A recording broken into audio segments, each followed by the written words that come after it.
At the dinner table, my daughter's voice sliced through me like a knife. "You're a burden to our family. Go away!" Her husband hurled my suitcase into the street, his eyes burning with greed. In that moment, I realized the truth. They didn't just want me gone. They wanted everything I owned. My sacrifices, my years of love, meant nothing compared to the lure of money and power. But what they didn't know was that the very house they tried to steal was never theirs to begin with. And by the next morning, their world would collapse. I was 67 when I finally gave in to my daughter's constant requests. Laura had begged me for months, saying it would be better if I moved in with her husband Mark, and their little girl Emma. "You shouldn't be alone, Mom. It's safer, more convenient," she'd said, her voice coated in sweetness. I wanted to believe her. After all, I was a widow. My husband, Richard, had been gone for over a decade. The house we once shared had grown quiet, filled with silence rather than laughter.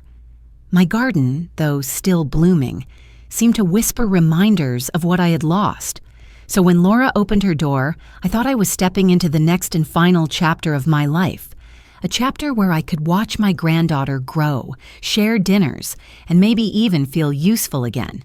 I brought my few boxes of books, my journals, and the porcelain teapot Richard had bought me on our 30th anniversary. To me, those things weren't just objects.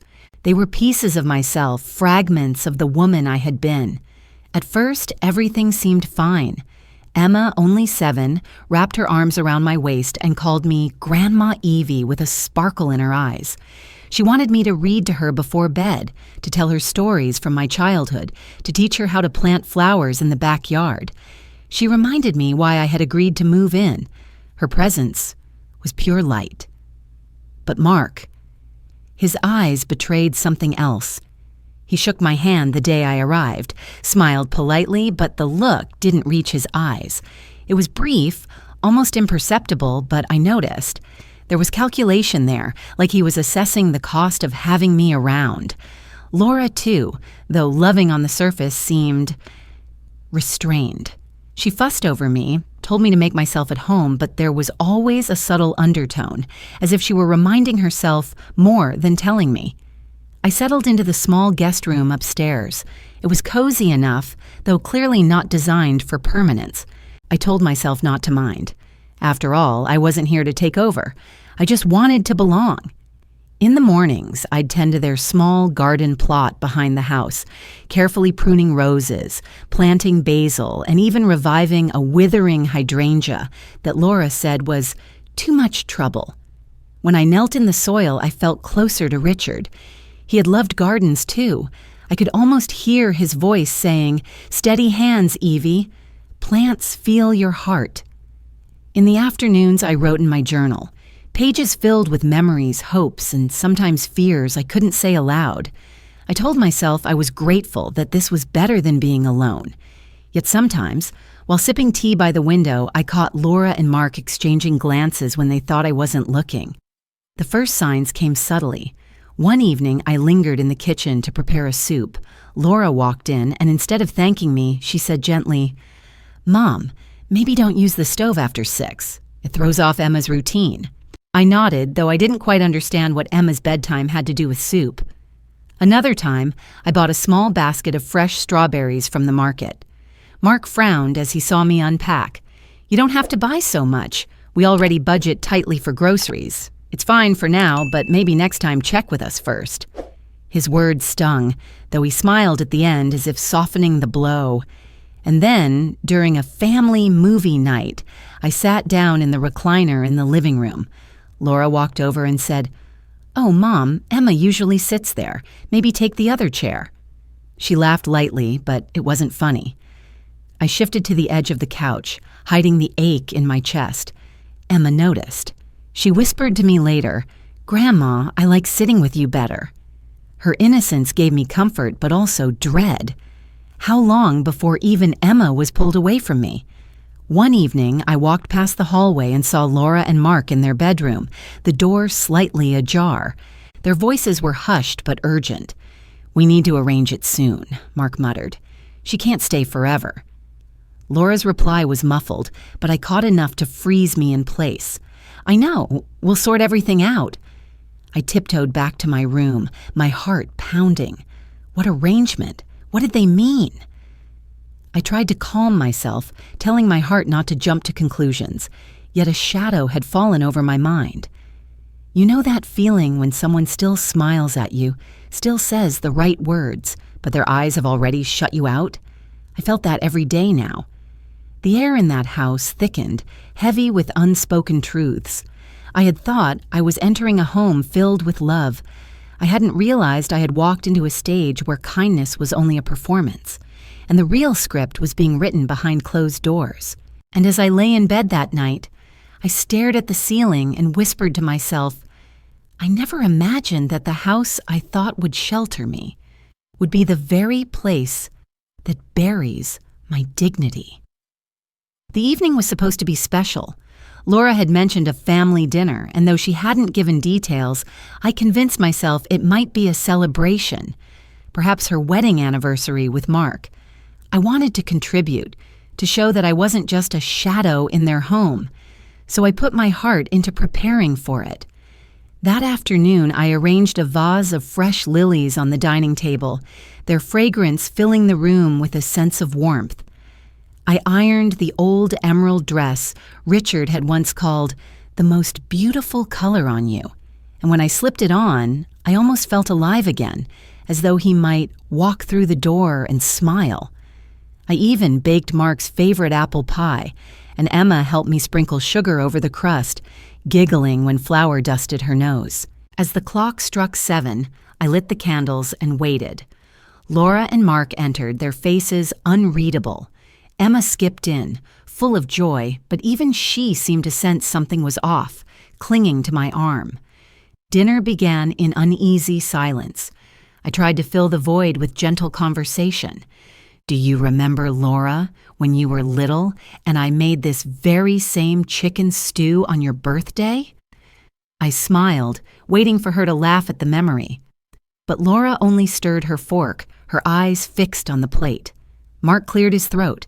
His jaw tightened. Mom, we need to talk. His tone carried none of the warmth I once wished to hear. I set down my spoon, my stomach tightening. Yes, dear? Laura suddenly slammed her hand on the table, the sharp sound echoing in the dining room. Her eyes, once soft, now blazed with irritation. You're a burden to our family. Go away. The words hit me harder than any blow. My breath caught in my chest, my body stiffened, and for a moment I thought I had misheard. A burden? After everything? Emma gasped, clutching my hand under the table. Mommy, she cried, but Laura ignored her. Mark rose from his chair, his movements cold and deliberate. He walked out of the room and returned moments later carrying my small suitcase, the very one I had packed when I moved in, still half filled with old clothes and books. Without a word, he opened the front door and hurled it into the street. The sound of it hitting the pavement made Emma scream. Neighbors across the street turned their heads. Curtains shifted. I felt the weight of their eyes pressing down on me. Shame, hot and suffocating, crawled up my neck. I stood slowly, my chair scraping against the floor. My hands trembled, but I steadied my voice. If this is how you truly see me, then I won't fight you. Mark sneered, satisfied. Laura crossed her arms, silent but unwavering. Emma clung to me, whispering through tears, Grandma, don't go. I bent down, kissed her forehead, and whispered back, Be strong, my darling. Then I turned to Laura and Mark. My throat burned, but I forced out words that made their smug expressions falter. One day soon you'll realize who really belongs in this house. The silence that followed was heavier than stone. The candle flames flickered as though they, too, recoiled from the cruelty that had been spoken. I walked out into the night, my heart splitting, the chill biting into my skin. The suitcase lay open on the ground, my belongings scattered across the street. I knelt to gather them, my tears blurring the sight of my own books, my own clothes, lying in the dirt like trash. When I finally sat on the porch steps, clutching Richard's old teapot to my chest, my body shook with sobs I could no longer contain. My husband's voice seemed to echo in my ears. "I'll always protect you, Evie." But he wasn't here. He had been gone for years, and I was left defenseless before my own flesh and blood. My phone buzzed in my pocket. It was a message from Laura. With trembling hands, I opened it. "Mom, please understand. We just don't have the space or energy to care for you anymore.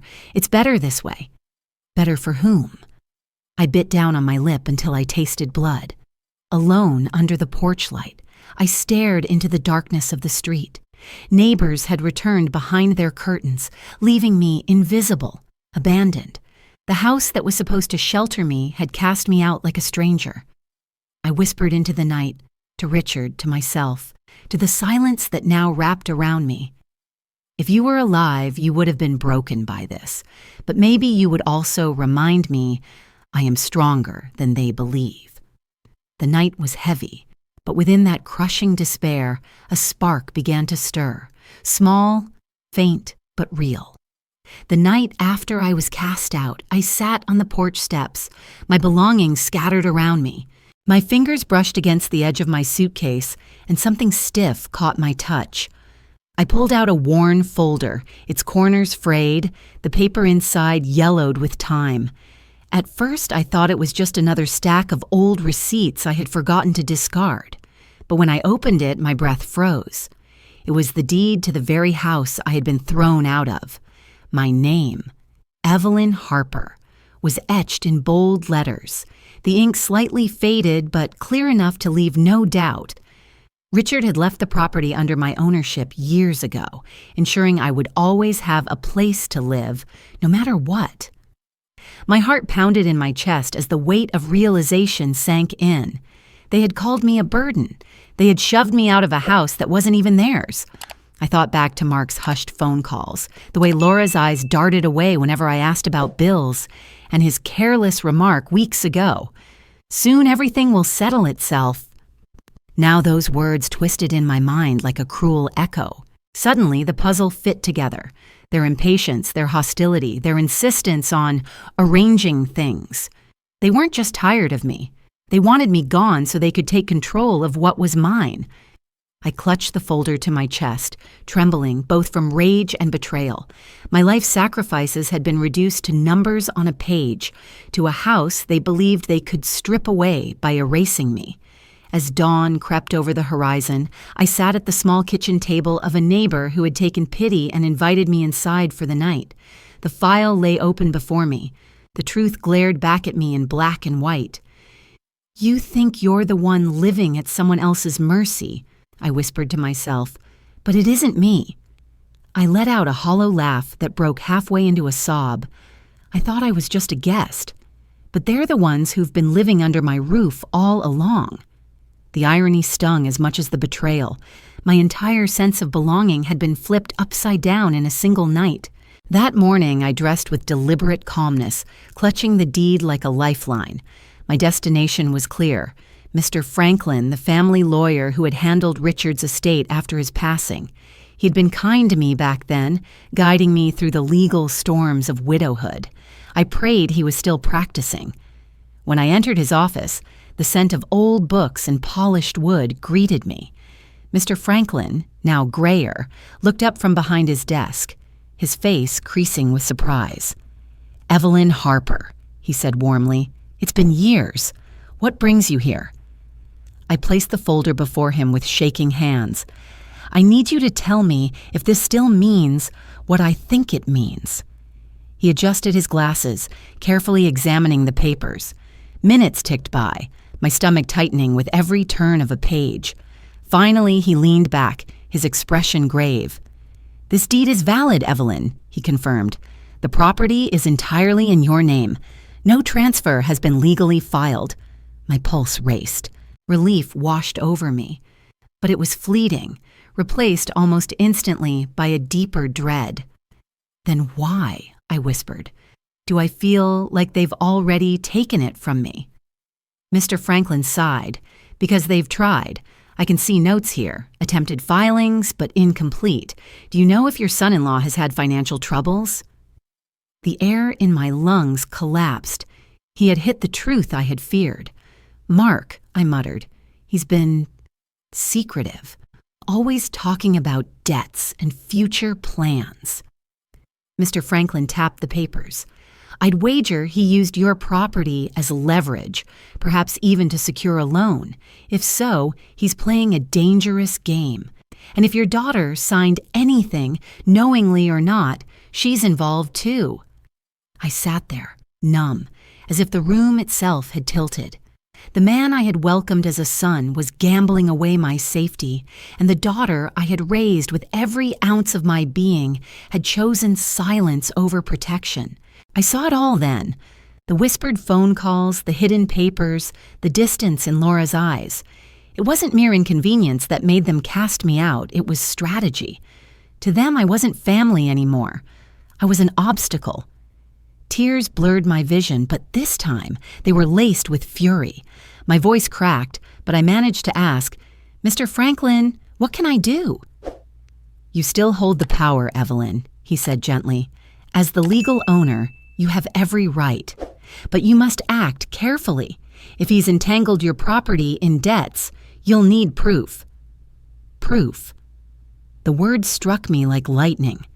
I nodded slowly, gripping the folder until my knuckles turned white. "Then I'll get proof, whatever it takes." Leaving his office, I walked into the crisp morning air, a storm brewing in my chest.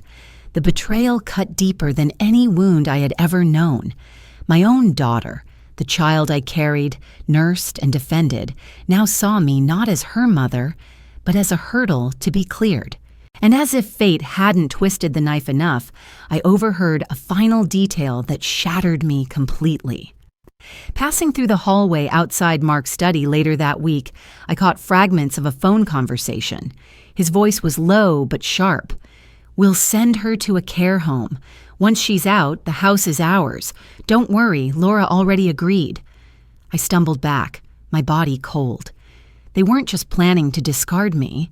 They were plotting to erase me from their lives altogether. Tell me, if you were in my place, would you still call them family? Or would you finally see them for what they truly are? The truth did not come crashing down in one single moment. It seeped into me like poison, drop by drop, until my body ached from the weight of it. The deed in my name, the attempted filings, the whispered phone calls. Each piece of evidence wove a story so cruel I wished it weren't true. Mark and Laura weren't just impatient with me. They weren't just tired. They wanted me erased so they could cash in on what was never theirs to begin with. I pictured them in the kitchen, their heads bent together, whispering about arrangements. Now the words sharpened like knives: selling the house, paying debts, and clearing away the inconvenient old woman who still held the title. My daughter, my only child, had become part of this deception. She hadn't been dragged along unwillingly. She had chosen silence, and silence was betrayal. One evening, as I sat at the desk in my small borrowed room, the folder of documents open before me, I pressed my hand to my chest. It felt as if Richard's heart had been ripped from mine all over again. He had trusted Laura to honor the home he left behind, and she had twisted that legacy into a bargaining chip. So it turns out, the love I preserved for 67 years was worth no more than a few signatures on a debt contract. I whispered the words to myself, my voice cracking under the weight of them, and then the tears came. Not the quiet, restrained sobs of someone embarrassed by grief. They came hard, racking my body until I collapsed against the table. My shoulders shook violently as I clutched at the old teapot Richard had left me, the one object that still felt like proof of love. The hours bled together. I didn't know when night had turned into dawn. The house was silent around me, and I sat there hollowed out, broken open by the betrayal of my own flesh and blood. But grief does something strange when it lingers long enough. It hardens into resolve. By the time the morning light filtered through the blinds, I had wiped my face and straightened my back. My tears had watered the seed of something fiercer, defiance. I wasn't going to let them bury me. The first step was to return to Mr. Franklin. I carried the deed and every suspicious paper I could find, my hands steady now instead of trembling. He looked at me with both pity and admiration.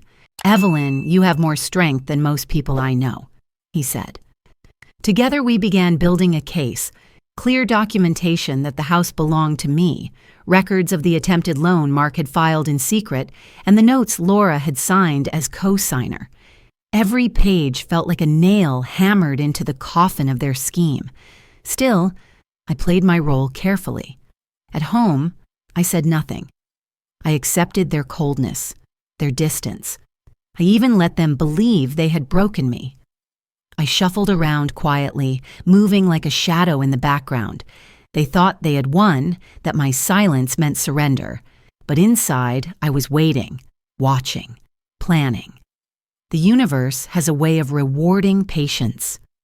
One late afternoon, while Mark was out, I found his study door unlocked. My chest tightened, but something urged me inside.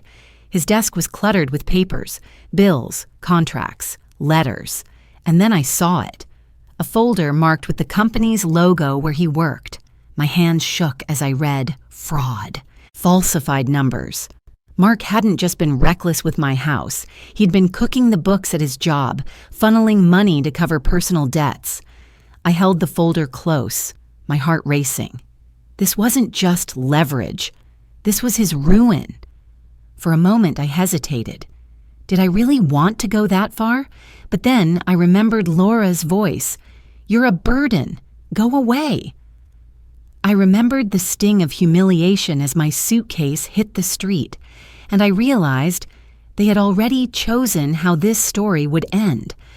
I was simply writing the last chapter myself.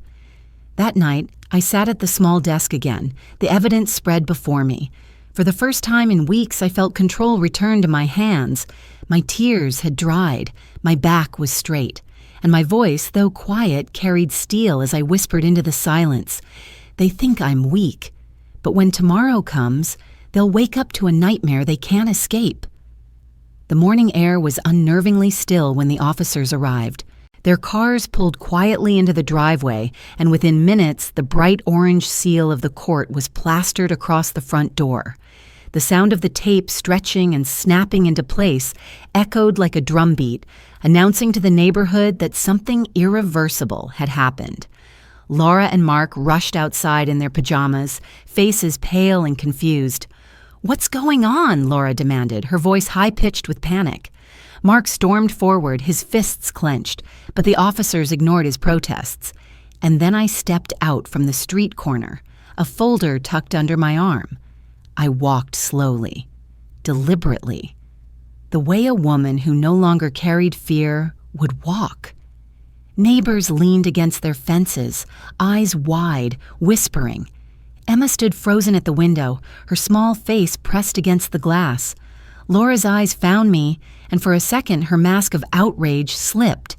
Guilt flickered in her expression, but it was too late.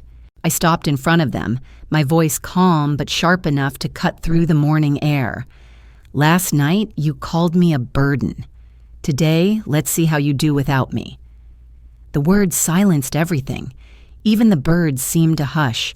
Laura's lips trembled, Mark's jaw locked, and I could feel the weight of the moment pressing down on their shoulders. Mark snapped first. "You had no right!" he shouted, his face flushed. "This house is ours!" I opened the folder and pulled out the deed, holding it up so not just they, but the neighbors could see. "No," I said evenly, "this house was never yours. It is mine. Richard left it to me, and every attempt you made to steal it is documented here." The crowd murmured. Whispers rippled through the street, eyes shifting from them to me. Laura broke then. Tears streamed down her face, and she reached for my hand. "Mom, please, listen. We were desperate. Mark had debts, and I didn't know what else to do. We thought—" "You thought wrong," I interrupted. My voice did not rise, but it carried the authority of every sacrifice I had ever made.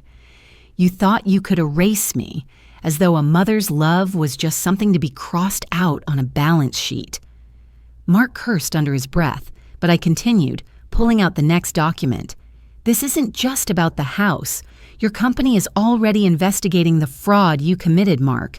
Numbers don't lie, and neither do the emails I found in your study. His head jerked toward me, eyes wide with shock. How did you? I looked where you thought I wouldn't, I said simply. Gasps rose from the neighbors. The silence that followed was heavier than stone. Laura buried her face in her hands, her sobs muffled and pitiful. Mark's fury flared, but he was trapped, cornered not by my rage but by his own deeds laid bare. I did not shout. I did not beg. I simply handed each page of evidence to the officers, one by one, until the weight of their lies crumbled under the truth. Emma suddenly burst out the door, tears streaking down her cheeks. She ran past her parents and clung to me. "Grandma, don't go!" she cried. Her voice cracked the tension, and for a brief moment my resolve wavered. I bent down, kissed her forehead, and whispered, "I will never leave you, sweetheart, but I cannot stay here anymore." Behind us, the officers moved with quiet efficiency, cataloging, photographing, sealing. Each action drove the final nails into the coffin of the life Laura and Mark had tried to build on deceit. The weight of the moment settled over the crowd, over the house, over every pair of eyes watching. I looked at Laura one last time. "You called me a burden," I said, my tone soft, almost sorrowful. "But from this moment on, you will learn what it truly means to carry one." The silence cracked when a neighbor muttered, "She's right." Another nodded. The tide of judgment shifted, and suddenly, the ones who had humiliated me stood humiliated themselves, their dignities stripped in the open daylight. Mark tried to shout again, but the words came out broken. Laura sobbed louder, collapsing against him. They were unraveling, each feeding the other's despair. I turned and walked away, Emma's small hand still clutching mine. My back was straight, my steps steady. The whispers of the crowd followed me, but for the first time in years, I felt no shame, only clarity. "They called me a burden," I murmured under my breath, though no one else could hear. But from that moment on, it was they who became each other's burden. Months passed, and the storm that once tore through my life had finally quieted. I now lived in a small apartment in a quiet community not far from town. It was modest, with a single bedroom, a balcony just big enough for flower pots, and a kitchen where I could cook without rules or restrictions. For the first time in years, the space felt wholly mine. No whispers behind doors, no eyes watching my every move, just peace. I filled the balcony with roses, lavender, and herbs, plants that reminded me of Richard and the home we once shared. Each morning, I brewed tea in my porcelain teapot, the one that had survived the street that night, and wrote in my journal. My words were lighter now, less haunted, more grateful. Emma came often. Sometimes her visits were short, just a few hours after school. Other times she begged Laura to let her stay the weekend. She would curl up on my couch with a book in her lap, or we would bake cookies together, her laughter filling the apartment. Her innocence had been untouched by the bitterness of her parents, and in her I found the comfort I thought I had lost forever. As for Laura and Mark, their world unraveled quickly after that morning of truth. The company launched a full investigation into Mark's fraud. He lost his job, his reputation, and soon after, their finances collapsed. The house, stripped of their illusions, became a burden they could not maintain. I heard through neighbors that their arguments had grown louder, crueler. What they had once tried to build on greed now crumbled under its own weight. I did not watch their fall with triumph. My heart ached, even as justice played out. Laura was still my daughter, the child I once carried in my arms, sang to at night, prayed over when she was sick. Seeing her suffer, even if self-inflicted, was like pressing salt into a wound I wished had healed. But I also knew this. I could not carry her mistakes anymore. She had chosen her path, and I had chosen mine. That choice was not vengeance. It was release. I had no interest in dragging them through the mud further. I sought only to reclaim what was mine, and when I did, I stepped away. Not with anger, not with triumph, but with the calm understanding that sometimes the only way forward is to let go. I spent more time at the community center, joining gardening clubs and book circles. I found friends my own age, women and men who also carried scars, who understood loneliness and betrayal but had chosen to live with dignity.